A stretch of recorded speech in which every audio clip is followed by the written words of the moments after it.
প্রথম যে আপডেটটা দেব সেটা হচ্ছে আমরা জানি যে 12th of মেতে হোয়াইট পেপার পাবলিশড হয় এবং সেই হোয়াইট পেপারে ইমিগ্রেশন লয়ের উপরে চেঞ্জের ব্যাপারে বেশ কিছু প্রপোজাল করা হয় এবং সেই হোয়াইট পেপারের যে চেঞ্জের প্রপোজাল সেটা একের পর এক চেঞ্জ হতে যাচ্ছে এবং সেটা ধারাবাহিকতা 22nd of July 2025 একটা চেঞ্জ এসেছে এবং পরবর্তী 11th of November 2025 আরেকটা চেঞ্জ এসেছে এবং ওই হোয়াইট পেপারে একটি বিষয়ে বলা ছিল সেটা হচ্ছে যে আইএলআর যে রুলস আছে এটা চেঞ্জ হবে। দ্যাট মিনস আইএলআর 5 ইয়ার্স এখন সেটেলমেন্ট পাওয়া যেতে পারে, সেটা 10 ইয়ার্স করা হবে এবং এটা করা হবে কি হবে না সেটার জন্য কনসালটেশন করা হবে এবং সেই ধারাবাহিকতায় আমরা দেখতে পেয়েছি 20th of November 2025 consultation launching করেছে হোম অফিস এবং এটার উদ্দেশ্য হচ্ছে সেটেলমেন্ট যে রুলস আছে এটা ওভারঅল করা, এটা চেঞ্জ করা এবং এটা আইএলআর যে কোয়ালিফাইং পিরিয়ড যেটা এই মুহূর্তে 5 ইয়ার্স আছে এটা ডাবলিং করা হবে, সেটা 10 ইয়ার্স করার জন্যই এই কনসালটেশন লঞ্চিং করা হয়েছে। দ্য হোম অফিস এই যে লং অ্যাওয়েটেড যে কনসালটেশন এই প্ল্যানটা কিন্তু ইন্ট্রোডিউস করার উদ্দেশ্য হচ্ছে আর্ন সেটেলমেন্ট ইন্ট্রোডিউস করার জন্য। এই আর্ন সেটেলমেন্ট এর আন্ডারে মাইগ্রান্টদেরকে ডেমনস্ট্রেট করতে হবে যে তারা লং টার্ম কন্ট্রিবিউশন করছে টু দ্য ইউকে ইকোনমি এবং সোসাইটিতে before they are granted indefinite leave to remain in the UK. Indefinite leave to remain in the UK পাওয়ার আগে তাদেরকে লং টাইম ধরে ইউকের ইকোনমি এবং সোসাইটি তাদেরকে কন্ট্রিবিউশন করতে হবে এবং তখনই তারা আর্ন করবে এই সেটেলমেন্ট কিংবা এই আইএলআর। এবং এই যে কনসালটেশন এটা 60 পেজেস ডকুমেন্ট এবং এখানে অনেকগুলো কোশ্চেন দেয়া আছে, সেই কোশ্চেনগুলো আপনারা পার্টিসিপেট করে উত্তর দিতে পারবেন, আপনাদের রিকমেন্ডেশন করতে পারবেন। তো কনসালটেশনটা কি আমি একটু বলি। এটা 60 পেজের একটি ডকুমেন্ট। এই ডকুমেন্টটা মূলত হোম অফিসের ওয়েব পেজে আছে এবং আপনারা গুগল করলে সেটা যেতে পারবেন, সেটা ডাউনলোড করে আপনারা সেখানে পার্টিসিপেট করতে পারবেন এবং সেখানে বিভিন্ন ধরনের কোশ্চেন আছে। সেই কোশ্চেন সম্পর্কে আপনাদের রিকমেন্ডেশন, আপনাদের ওপিনিয়ন, আপনাদের যেটা আপনারা মনে করেন যে সঠিক সেইগুলো কিন্তু আপনারা আনসার দিতে পারেন এবং সেটা আপনারা এ এবং বি দুইটা পার্ট থাকবে এবং অনেকগুলো কোশ্চেন থাকবে, সেগুলো রিকমেন্ডেশন করে আপনারা সাবমিট করবেন। এবং এই যে কনসালটেশন এই আপনারা এগুলো করার পরে এটা 12th of February পর্যন্ত কিন্তু এটা ওপেন থাকবে রাত 12টা পর্যন্ত। তো এটা কিন্তু অলরেডি ওপেন হয়ে গেছে, আমি যেটা বলি 20th of November থেকে, এবং ওপেন থাকবে 3 মান্থসের জন্য এবং এটা আপনার ক্লোজ হয়ে যাবে 12th of February 2026 এবং রাত 12টা পর্যন্ত। অতএব আপনারা এটাতে ডাউনলোড করবেন এবং এটার ভিতরে ঢুকবেন, ঢুকে আপনারা কিন্তু এইগুলোর যে আনসারগুলো আছে সেই আনসারগুলো কিন্তু আপনারা অবশ্যই দিবেন। কারণ এই কনসালটেশনের ভিতরে এমন কিছু পরিবর্তনের কথা বলা হয়েছে, সেই পরিবর্তনগুলো কিন্তু আমাদের যে কমিউনিটিতে কিন্তু সিরিয়াসলি এফেক্ট করবে। বিশেষ করে আইএলআর যেটা এই মুহূর্তে 5 ইয়ার্স আছে, এটা কারোর জন্য 10 ইয়ার্স হবে, কারোর জন্য 5 ইয়ার্স হবে, কারোর জন্য 3 ইয়ার্স হবে, কারোর জন্য 15 ইয়ার্স, কারোর জন্য 20 ইয়ার্স এবং কারোর জন্য 30 ইয়ার্স হয়ে যাবে। এবং এইটার কারণেই আমাদেরকে কিন্তু পার্টিসিপেট করা উচিত এবং সবাই আপনারা এটার ব্যাপারে আপনারা কিন্তু ওপিনিয়ন দিবেন। তো আমাদের যে আছে হোম সেক্রেটারি, উনি এটা সম্পর্কে বলতে চাচ্ছেন যে এটি মূলত আপনাদেরকে আর্ন করতে হবে, এটি কিন্তু কোনো অটোমেটিক নয় যে আপনারা অটোমেটিক্যালি এই আইএলআর কিংবা সেটেলমেন্টটা পাবেন। তো এবং যখন এই 12th of February যখন এটা শেষ হয়ে যাবে কনসালটেশন, তখন কিন্তু এটা যে কোশ্চেন আনসারগুলো আছে সেগুলো মূলত ইয়ে করা হবে, কি বলে, এটা অ্যাসেস করা হবে, সেটার উপরে পেপারগুলো মূলত সামারাইজ করা হবে এইটার উপরে, রেসপন্সগুলোকে, কনসালটেশনের যে রেসপন্স আছে এগুলো সামারাইজ করা হবে, এবং দুইটা টেস্ট করা হবে। সেটা হচ্ছে যে একটা হচ্ছে যে ইকোনমিক এবং ইকুয়ালিটি ইম্প্যাক্ট অ্যাসেসমেন্ট করা হবে, তারপরে এটা পাবলিশড হবে, হওয়ার পরে এপ্রিলে যে এটা কি ডিসিশন হয় এবং কি ইমপ্লিকেশন হবে, ইমপ্লিকেশনটা মূলত এপ্রিল থেকে হবে। এইবার আমি আসি যে পরিবর্তনগুলোর ব্যাপার, কি কি পরিবর্তনগুলোর কথা বলা হয়েছে।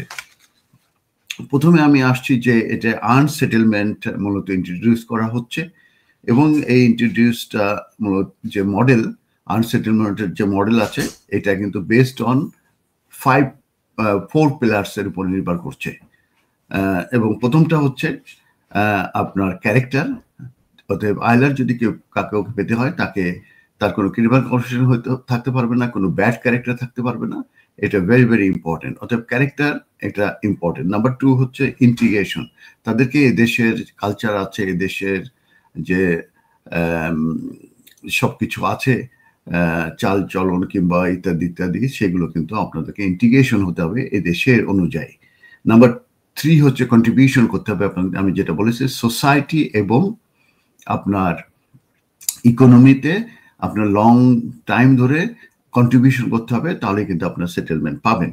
এরপরে যেটা আছে রেসিডেন্স, অবশ্যই আপনাদের ইকুয়েতে রেসিডেন্স থাকতে হবে কন্টিনিউয়াসলি। সেকেন্ড যেটা আছে যে এই স্ট্যান্ডার্ড কোয়ালিফাইং পিরিয়ড, এটা ফর আইলার যেটা, এটা বেড়ে যাবে ফ্রম 5 ইয়ার্স টু 10 ইয়ার্স, এবং 15 ইয়ার্স হবে তাদের জন্য যারা lower skill worker below RQF level 6 আছে, মানে RQF লেভেল 6 এর নিচে যারা আছে তারা এই আপনার 15 ইয়ার্স পরে তারা আইলার পাবে, এটা কিন্তু কনসালটেশনে বলা হয়েছে। এরপরে যেটা আছে সেটা হচ্ছে রিডাকশন হতে পারে, পসিবিলিটি ফর ইন্টিগ্রেশনের কারণে, সেটা যদি কেউ ইংলিশ প্রফেসিস থাকে, ভলেন্টারিং যদি থাকে, এবং হায়ার ট্যাক্স কন্ট্রিবিউশন থাকলে তাদের কিন্তু রিডাকশন আছে, 10 ইয়ার্সের আগে তারা আইলার পেতে পারে। আবার fast track settlement for higher earners, fast track সেটেলমেন্টের একটা অপশন রয়ে গেছে, সেটা হচ্ছে যারা হায়ার আর্নার তাদের জন্য, যেমন 50+ যদি হয়ে থাকে, এন্টারপ্রেনার্স, গ্লোবাল ট্যালেন্ট এবং ইনোভেটর ফাউন্ডার ভিসা হোল্ডার, তারা কিন্তু 3 ইয়ার্সে কিন্তু আইলার পেতে পারে, এবং ফ্রন্টলাইন পাবলিক সার্ভিস ওয়ার্কার যারা আছে তারা কিন্তু 5 ইয়ার্সে আইলার পেতে পারে। অর্থাৎ 3 ইয়ার্সেও কিন্তু আইলার পাওয়া সম্ভব, 5 ইয়ার্সে কিন্তু আইলার পাওয়া সম্ভব, এবং আমরা যে 10, 15, 20, 30 ইয়ার্স পর্যন্ত কিন্তু যাবে। এরপরে ইলিগাল মাইগ্রেন্ট এবং ভিসা অপারেটর যারা আছে তাদের কিন্তু subject to up to 3 years wait for settlement, যেটা বলছি 30 ইয়ার্স ওয়েটিং ফর সেটেলমেন্ট, সেটা হচ্ছে যারা ইলিগালি আসবে, আবার আসার পরে যদি কেউ অবরেস্ট হয়ে যায় এবং পরবর্তীতে যদি সে মানে লিগাল হয়, তখন কিন্তু তাদের 30 ইয়ার্স পর্যন্ত অপেক্ষা করতে হতে পারে। এরপরে যেটা বলা হয়েছে যে মাইগ্রেন্ট যারা বেনিফিটের উপরে রিলাই করবে তাদেরকে ফেস করতে হবে 20 ইয়ার্স ওয়েট, তাদেরকে 20 ইয়ার্স পর্যন্ত অপেক্ষা করা লাগবে। অর্থাৎ 10 ইয়ার্স বলা হচ্ছে নর্মালি, কিন্তু কেউ যদি বেনিফিটের উপর থাকে সেই ক্ষেত্রে কিন্তু সেটা ইনক্রিজ হয়ে 20 ইয়ার্সে চলে যাবে। তবে এই সংক্রান্ত ব্যাপারে আরো ডিটেলস আমরা সামনে জানতে পারবো। তবে যে সেটেলমেন্ট যেটা আছে এটাকেও নো রিকোর্স টু পাবলিক ফান্ডের কন্ডিশন দেওয়ার সম্ভাবনা আছে, এইভাবে কনসালটেশনে আছে। ক্লিন ক্রিমিনাল রেকর্ড থাকতে হবে। তারপরে ট্রানজেকশনাল অ্যারেঞ্জমেন্টের ব্যাপারে অনেকের কাছে প্রশ্ন আসছে যে এই যে কনসালটেশন হওয়ার পরে যদি এটা কার্যকরী হয়, তাহলে কি যারা সিন্স 2021 থেকে ইউকেতে আছে, এবং সেক্ষেত্রে বলা হচ্ছে 2.6 মিলিয়ন পিপুল এসেছে, এবং আশা করছে 1.6 মিলিয়ন পিপুল তারা 27-এর পরে যে তারা সেটেলমেন্ট পাবে, তো এইগুলো কি তাদের ক্ষেত্রে কার্যকরী হবে কি না।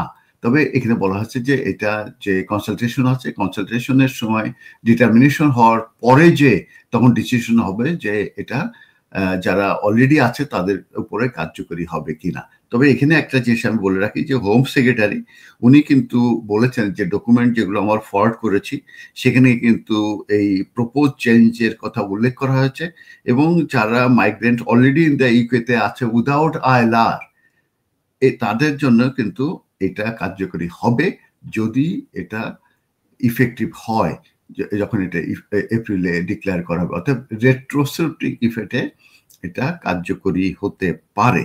অতএব যারা অলরেডি আছে তারাও কিন্তু সেভ না, তাদের জন্য এটা কার্যকরী হতে পারে। এবং 2.6 মিলিয়ন পিপল এবং 1.6 মিলিয়ন পিপল তারা কিন্তু ILR পেতে পারে আফটার 2027-এ। তো এই হচ্ছে বুলেট পয়েন্টগুলো আমি আপনাদের বললাম। আমি আরো কিছু মানে আলাদা আলাদা করে দেবো, যেরকমের যে কেয়ারার সোশ্যাল এবং কেয়ারার ভিসায় যারা আসছে তারা কত বছরে পাবে, তারপরে যারা ইলিগালি এসেছে তাদের জন্য কি হবে, তারপরে কারা কুইক করে পাবে, এভাবে আমি আবার আলাদা আলাদা ছোট ছোট করে আপনাদের সঙ্গে আমি আপডেটগুলো দিয়ে শেয়ার করবো। MQ Hassan Solicitors, helping people through the laws. আমাদের রয়েছে দক্ষ ও অভিজ্ঞ লয়ার টিম, যাদেরকে আপনি নিশ্চিন্ত মনে বিশ্বাস ও নির্ভর করতে পারেন for quality of work and excellent client care.